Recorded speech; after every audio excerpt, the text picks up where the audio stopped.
There was a book that was written by a British economics professor that became a bestseller. The book was called Erotic Capital: The Power of Attraction in the Boardroom and Bedroom.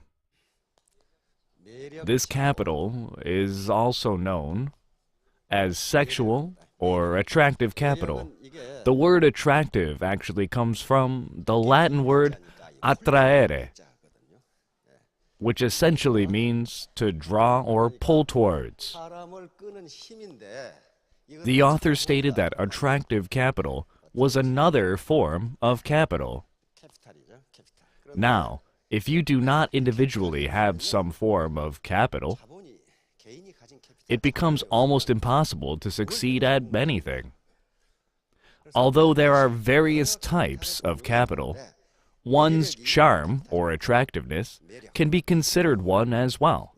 Then how can you acquire this capital? Well, it is only possible from one source. The scholars who researched positive psychology divided the characteristics of man into 24 traits, and everyone would have at least 3 to 4 of them as their strengths. One of these traits was attractiveness. Although the beautiful appearance of a lady in itself is charming, it is not the only form of attractiveness. For example, the diligence of a person who arrives at the center very early to prepare it for operation by opening the doors and cleaning can be seen as being charming as well. If a person is very honest and people think he is telling the truth, he possesses the appeal of honesty, which is why people believe him. Let's say someone is never late to a meeting, nor misses any appointments he has made. You can say that this person also has an appealing factor. There is a proverb that is related to the amount of fortune a person has. It goes, a great fortune depends on luck, a small one on diligence. In Eastern philosophy, luck is seen as the way of heaven, which is related to feeding the people around you. What does that mean? Well, if you buy meals for your partners who might be in hardship, that action can be seen as another attractive quality. Thus, as long as you have this charm, you can achieve success. If someone is a good speaker and explains the business for his partners, that person is very appealing, right? In any case, I think you are all charming people, because those who aren't wouldn't be listening to this lecture. Now, the best way for a company to contribute to society is not by failing. If a company does fail, it is essentially committing the biggest crime. When a company is established and begins operating in society, it actually isn't in the hands of an individual, but the society as a whole, because many people earn a living by working at the company. As such, the act of making a living isn't a laughing or shallow matter. Rather, it is a very sophisticated action, because it is an invaluable way of maintaining one's life. However, if a business fails, it is basically going against this, which is why it is considered a big offense. Hence, one of the founding principles of Atomy is being, which is related to the survival of the company. Then, how can a company avoid failure? I will try to explain this with a simple X and Y graph. This corner will be our origin, and the y-axis will be price. We will use P to signify price. The x-axis will be quality. We will signify quality with the letter Q. If we were to graph luxury goods, the quality would be very exceptional, and the price would be very expensive as well. We will represent that as P. Therefore, this point here would mark luxury goods. Since the quality of these goods are superior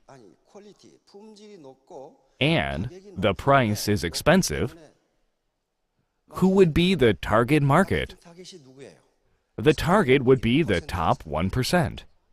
For the 1%, as long as the quality is great, they will be willing to pay these high prices.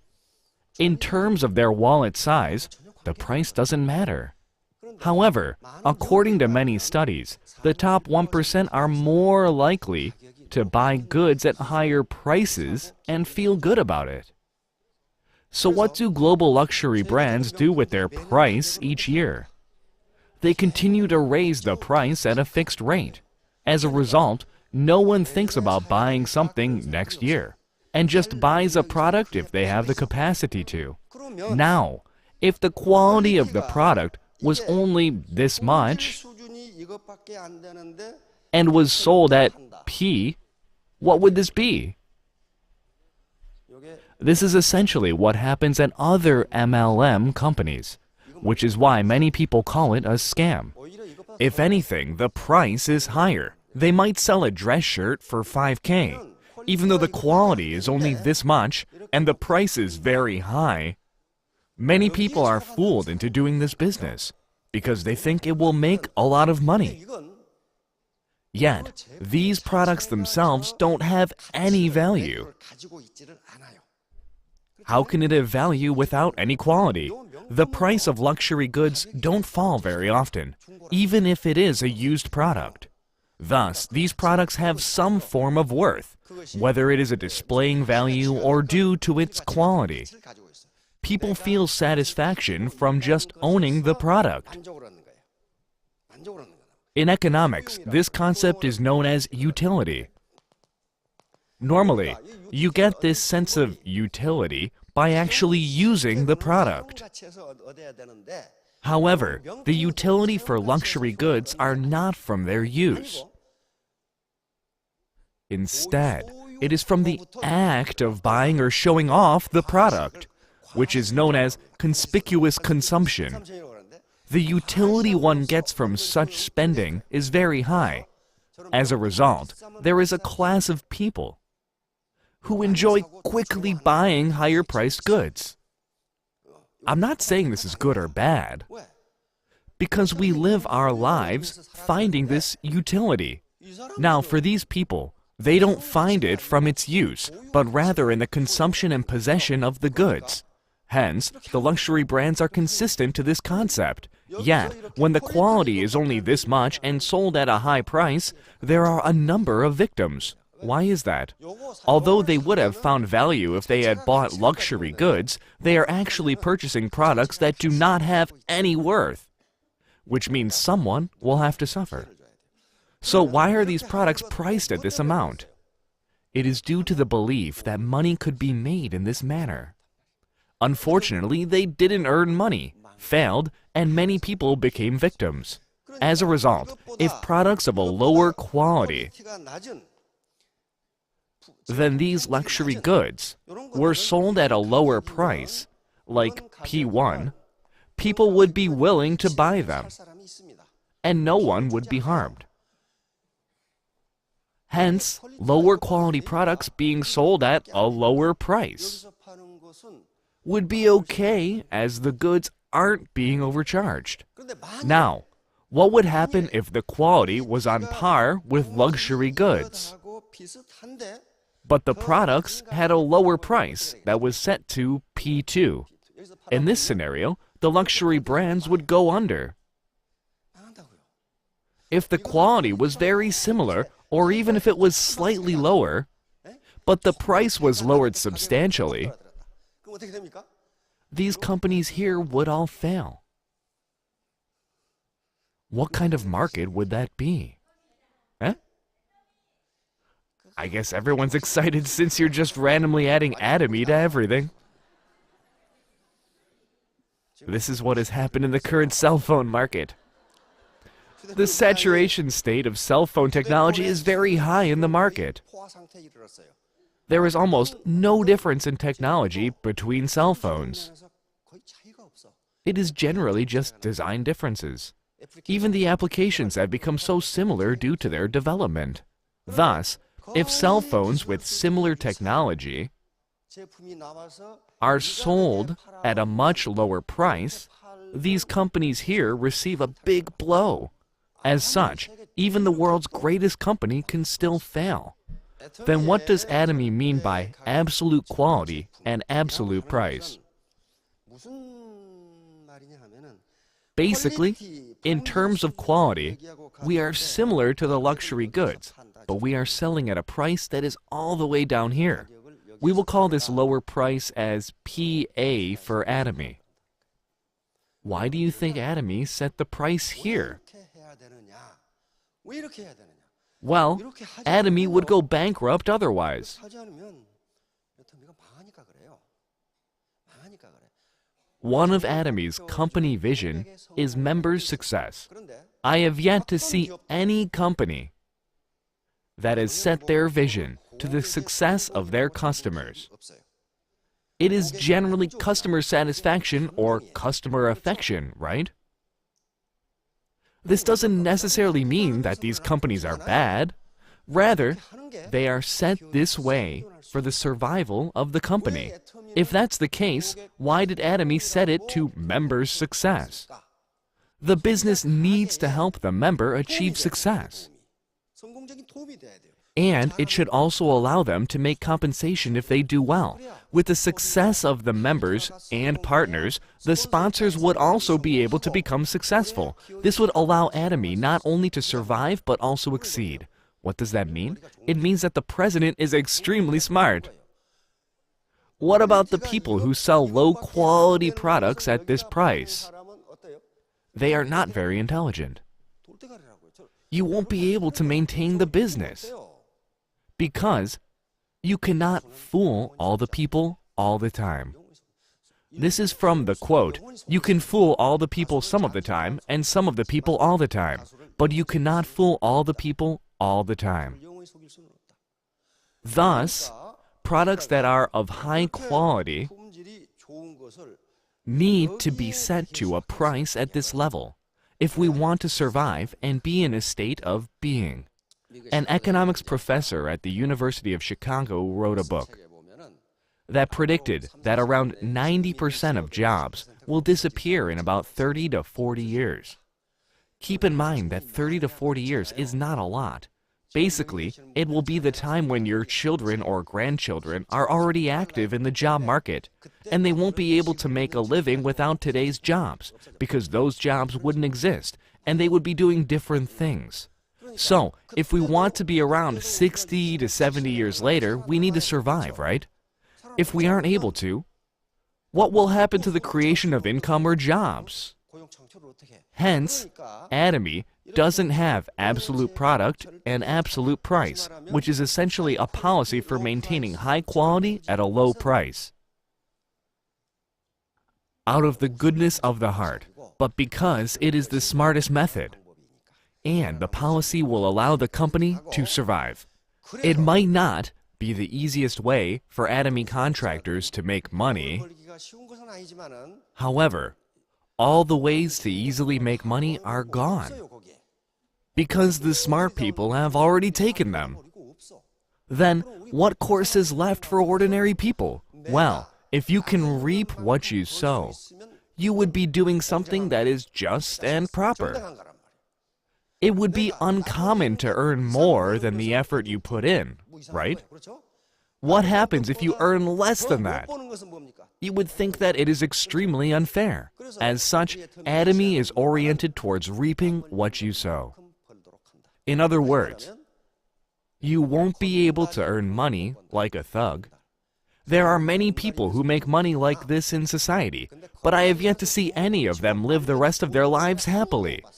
You can't earn money in this fashion, which is why we always emphasize that you should never give up. The concept of super synergy of united heart is very important, because you can't become successful by yourself in the Atomy business. Super synergy of united heart essentially means that people become of one heart and work together. You can only succeed in this matter. Since this is a network marketing business, no matter how smart you might be, you are still just one node in the network. In the Atomy business, each downline or network becomes a shared capital. The bigger and stronger this network, the more money you can make, due to the amount of capital you have, right? If the network is small, or even if it is large, not sturdy, you won't be able to make money due to the lack of capital. The network itself is a form of capital. And many sociologists stress this fact. They call it social capital. The attractive capital is a capital that an individual possesses, while social capital is one that socially connects people with a network. The people within this network are connected with trust. Trust, as I explained earlier, is a type of charm. And if you don't have it, you won't be able to succeed. Now, relationship between Atomy's sponsors and partners are supposed to last for a long time, right? People who don't have any empathy and only think about themselves won't be able to work together for long. You need to have at least one of the 24 different traits. You can be hardworking, honest, good at keeping promises, excellent at cooking, or articulate when speaking. You need to have some form of capital, right? At the very least, you need to be innocent. Because people who are will listen to others.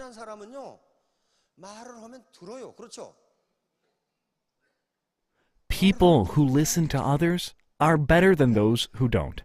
Basically, you need to have some form of the 24 charms. Any trait that humanity universally sees as good can be considered a charm. Be able to keep promises, arriving on time, going out diligently to serve others, buying a meal for someone, and being honest. All hold some universal value to mankind, right? As long as you possess at least one trait that is universally good to humanity, it is perceived as a charm.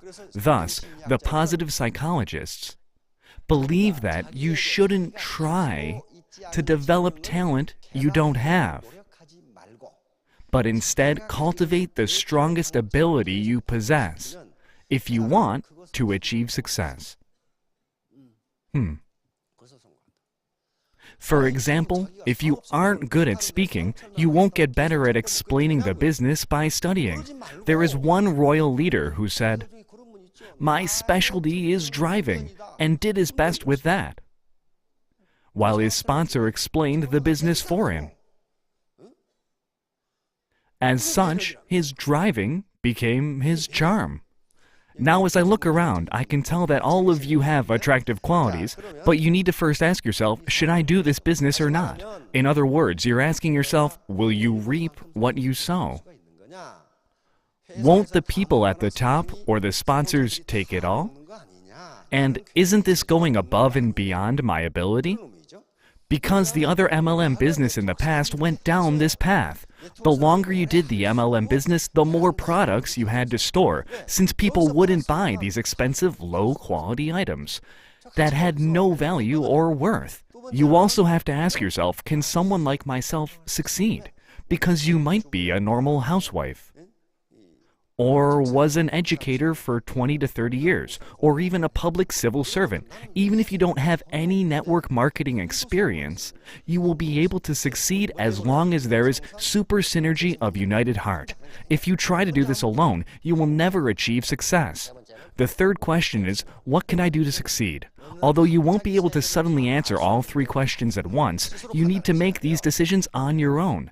If you think about what is necessary for a decent job, you know that you need to, at least, study for 4 years at a college. So how can you learn everything in just 2 days at the Success Academy? You would only be able to scratch the surface in those 2 days, and require continuous interactions with your sponsors to understand it better. Moreover, you shouldn't listen to what others say about this business. Instead, you need to research it on your own and make the final decision yourself.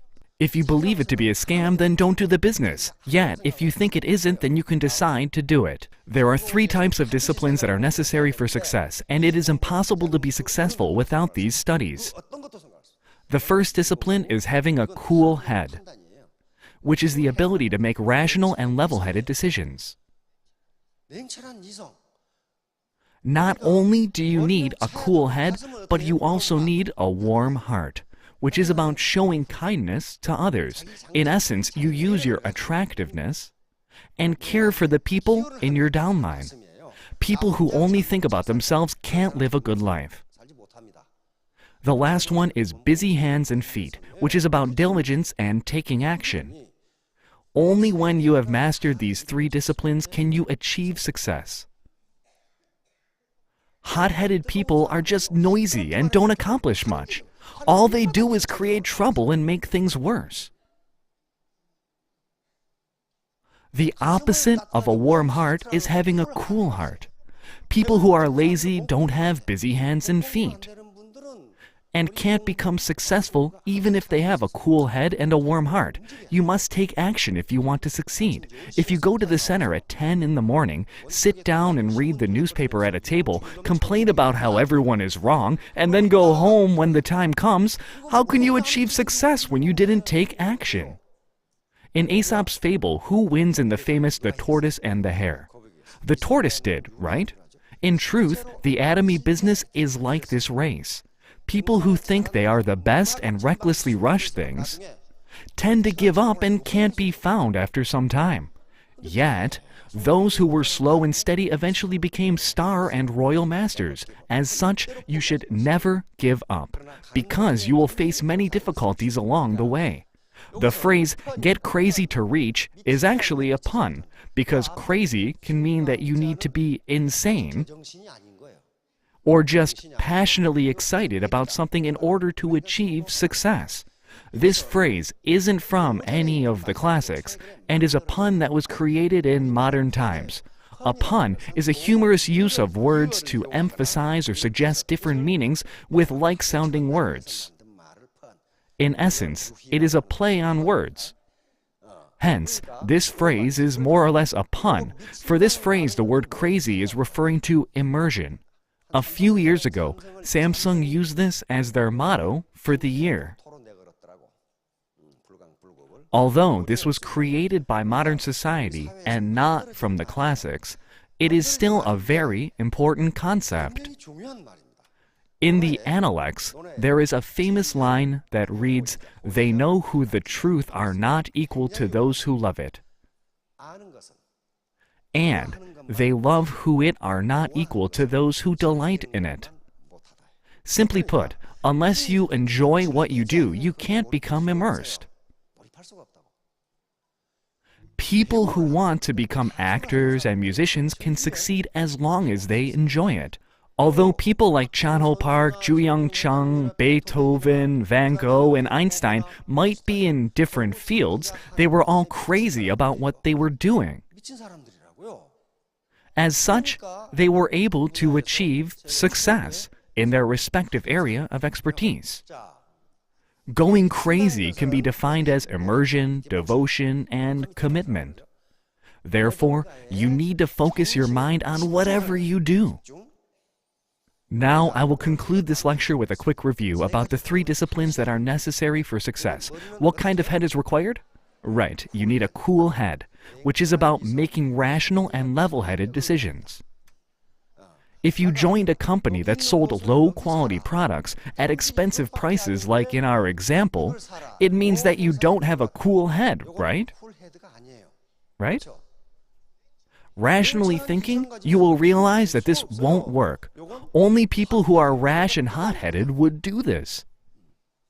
What about your heart? A warm heart is required.